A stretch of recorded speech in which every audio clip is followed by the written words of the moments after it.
Like, what book do I feel like that teddy bear would be reading? Hello everyone and welcome to today's video. Today I'm going to be picking my April TBR. And normally every month I pick from my TBR jar, which is right up there. But this month I thought I'd do something different. Another thing I do every month is make a mood board, or I guess a vision board, and I make it my phone wallpaper for the month. I can put some of the ones I've done in the past, but how it works is whenever I scroll on Pinterest, inevitably I start making mood boards for the months of the year. So I think I made this April 2025 mood board sometime in January, maybe in February, and ever since then I've been adding pins to it. When the first of the month comes around, I'll compile all the photos, make a little mood board, and put it as my wallpaper for the month, just to kind of set an intention of what I want the month to look like. I started doing this, I think, in January of 2024. So instead of using my TBR jar to pick my April TBR, what I'm going to be doing is using my April vision board or Pinterest to pick my TBR. I have my April 2025 mood board in front of me. I'm going to be going through and picking 5 books, either based off books I see on the board, vibes, or specific objects that I can match to a book. First, I want to start with books that are probably going to be going on my TBR based off of like new releases, things I've pre-ordered. There are 4 books that I have pre-ordered for the month of April. Arriving on April 1st is going to be Say You'll Remember Me by Abby Jimenez and Wild and Wrangled, the Rebel Boo Ranch book by Lila Sage, the new Emily Henry book, A Great Big Beautiful Life, the new Jessa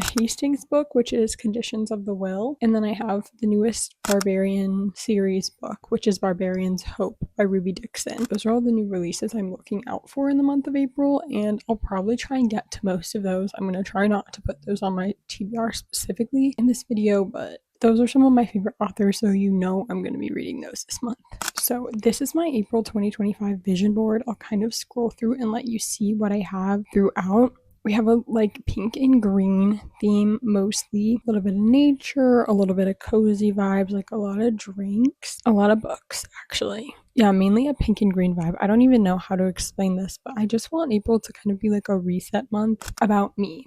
Feeling good about me. So these are the vibes for the month that I have curated specifically, and we're gonna see if we can find 5 books that fit based off of this board. The first image that's really speaking to me is this teddy bear that's reading a book in bed with like glasses and a coffee. Like, what book do I feel like that teddy bear would be reading? I picked a few books that I feel like that teddy bear would be reading. I felt like it was going to be like a more literary book, something a little bit heavier and maybe introspective in a way. So here's what I came up with. I have 4 books. I also tried to stick to the color theme I have, like a little bit of blue, pink and green mainly. The first one is Tomorrow, Tomorrow, and Tomorrow by Gabrielle Zevin. I feel like this matches the color scheme of the month and the mood board pretty much to a T. I don't really know what this is about. I have heard amazing things from like various different people. Literally everyone says this book is good and I want to read it, but I also really want to be in the mood to read it because I feel like it's something that you need to like really want to read in the moment or else you're not going to enjoy it. I know it's about like a video game developer. Ooh, look at that font, that text. It's so small. This is our option number 1. The second option is The Nightingale by Kristen Hanna. Now the book in the photo is a little thinner than this one. This is a pretty thick book, but I just feel like that teddy bear looks like he's on the verge of tears, and I've heard that this book is going to make me cry. And do I want to cry? I don't really think so, but this is a historical fiction by Kristen Hanna, obviously, and I've actually never read a Kristen Hanna book. Actually, I have. I now can say I've read a Kristen Hanna book. I read Firefly Lane last month, but I know that this is set in World War II, and it follows 2 sisters who are on kind of like opposite sides. Not opposite sides of the war, I don't think. Opposite ways that they're going about assisting the war effort. And the audiobook did come in on Libby for me to read this, potentially. I also picked Bunny by Mona Awad because there's a bunny on the cover, and while that bear is not a bunny, it's the closest thing I have. Why did I pick this? I think mainly because it matched the color scheme. I don't really think the bear would be reading this though, so I don't know if this is going to go on the TBR, but a kind of culty book, I think, like about a cult, kind of like Mean Girls-esque. And the last book I picked is Everything I Know About Love by Dolly Alderton. I feel like this is the one that the bear would probably be reading. Am I going to get to this month? If we're thinking realistically, will I pick this up?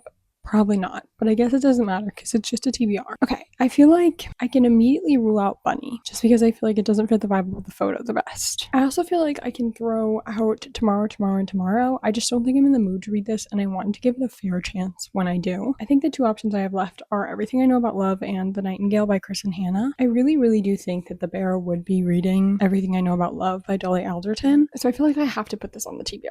But is it the one I want to read the most? Not really. I kind of want to read The Nightingale more. I'm going to put Everything I Know About Love on the TBR because we are trying to match the vibes. In the sake of being the most accurate, this is the first book on the TBR. Next, I think I want to, instead of picking a specific picture, I want to kind of try and match the overall vibes of the Pinterest board to a specific book on my TBR. And how am I going to do that? Mainly color scheme, I think. I really have a lot of pinks and greens on here. So I think I'm going to try and find a book that best matches the color scheme of pink and green. I think I found two books that like really best match the vibes. So we have two options, the pink and greens, right? The Woman Destroyed by Simone de Beauvoir. This is a classic. Am I going to get to this if I pick it? Almost 100% no, but I would love to. This is the aesthetics that I want the month to look like, but am I going to read it?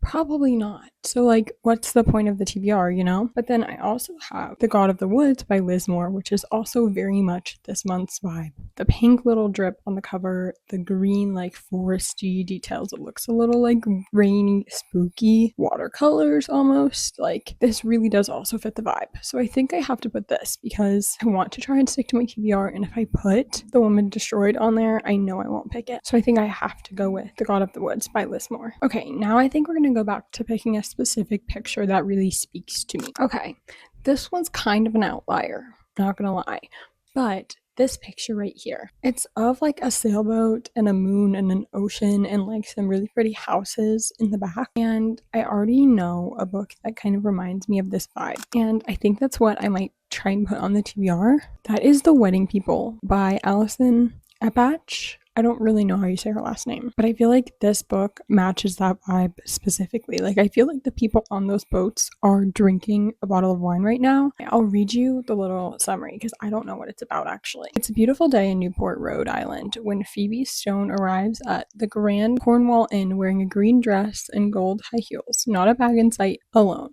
She is immediately mistaken by everyone in the lobby for one of the wedding people. She's actually the only guest at the Cornwall who isn't here for the big event. Phoebe is here because she dreamed of coming for years. She hoped to shuck oysters and take sunset sails with her husband, only now she's here without him, at rock bottom, and determined to have one last decadent splurge on herself. Meanwhile, the bride has accounted for every detail and every possible disaster the weekend might yield except for, well, Phoebe and Phoebe's plan, which makes it that much more surprising when the two women can't stop confiding in each other. It turns absurdly funny and devastatingly tender. Alison Apatch's The Wedding People is ultimately an incredibly nuanced and resonant look at the winding paths we can take to places we never imagined. I'm really liking that vibe. I think we have to do it. This is book number 3. Alright, so I think I'm going to go with just another specific picture that I can pick. I think I have a lot of pictures on here of like mountains, mountain sunsets, that kind of vibe. Like this one has like the mountain sunset, grassy vibe. This one kind of has that vibe as well. This one with the pasture. I have a lot of cowboy romances that I could throw on here, which might be the direction that I go in. I think I'm slaying this challenge if I'm being honest. Like I'm just too good at this. Look at these 3 books I picked, specifically the covers if you look closely. Look at that right there. That's like virtually the exact picture that I'm looking at. You with a View by Jessica Joyce. Look at the mountains. Literally exactly like these pictures in this vibe. Lost and Lassoed by Lila Sage. Again, look at the mountains in the back. Exactly that vibe. And lastly, we have Wild Side. Look at those mountains. That is the exact picture that I'm looking at right now. So I think it has to be that one. I keep like picking up a book and then immediately picking it. Also because this is green and like the entire vibe of the Pinterest board is like green and pink. And I think this best matches it, and I'm so excited to get to this because I really love the last 2 books in the series, and I've been anticipating this couple. It's like Tabitha and Reese, a man who is secretive and broody and completely infuriating, whose work takes him away for weeks on end and brings him back covered in mysterious bruises, ones he won't talk about. In fact, Tabitha and Reese barely talk at all, which would be fine, except that when he's not talking, he's staring, and the way he looks at her is borderline indecent. Like, I think I need to consume this month. Yes, I think I do. Like, I just know it. I just know that I'm going to get to this. We have one more pick to go. I kind of want to somehow cater this to a fantasy because I do not have any fantasies on here. This is all like literary fic and romance. This picture kind of gives fantasy to me. This one also of like the sun and the tiles. This book, I know she's holding a fantasy romance. So we can definitely pick one on these three vibes. Okay, I have two books that kind of match this vibe, and I'm kind of going based off this picture right here a little bit. If it will load. Hello, queen. Oh, it doesn't want to load. The one with the book, the coffee, and the girl. But also a little bit even this one too. The Throne of the Fallen by Carrie Maniscalco. Like, I feel like this does match the vibe of the Pinterest board. Very floral, very pink, a little bit of green on there. The only problem is it would be starting a series, but so would the other book. We have the same problem. This is How Does It Feel by Janine O'Reilly. This has like the same floral green vibe, and it's really short, and I could read it on my Kindle. However, I feel like since we're trying to match the vibes of the Pinterest board, Throne of the Fallen would be the correct choice. This is a continuation of is it Kings of Sin? I feel like that's not the right series. The other Carrie Maniscalco series. I've read that completely, and now I need to move on to this series. I've heard this one's like pretty spicy, which I don't have a problem with, but I'm not specifically in the mood for either. A dark prince battling an impossible curse, a mysterious artist with a secret of her own, one last chance to be set free. Sounds super fun. I think I just want to read this. The Seven Circles have never been so hot. Jennifer L. Armentrout. Okay, girl. Deception is the most wicked game of all. Sometimes when I really look at cover art, it's like laughable and funny, but I think that this is going on the TBR. Here is the final TBR for the month. We are ecstatic. We are thrilled. I will go through each book again. First, we have Everything I Know About Love by Dolly Alderton. I based this off of the teddy bear picture, in which I thought that this is the book that cute little teddy bear would be reading. Then we have The God of the Woods by Liz Moore. I based this off the entire general vibe of the mood board itself. Then I have The Wedding People by Allison Apatch, and this is based off the picture of like the sailboats in the ocean with the houses in the back. Then we have Wild Side by Elsie Silver, which is based on the mountain photo that looks literally exactly like this mountain photo on the cover. And then lastly, we have The Throne of the Fallen by Carrie Maniscalco, based on this little window picture with the leaves hanging over it. Kind of looks like a hobbit hole. These are all the books I've chosen for April. Tune in at the end of April to see if I read them and what my ratings are. Other than that, I hope you enjoyed, and I'll see you in the next one. Bye.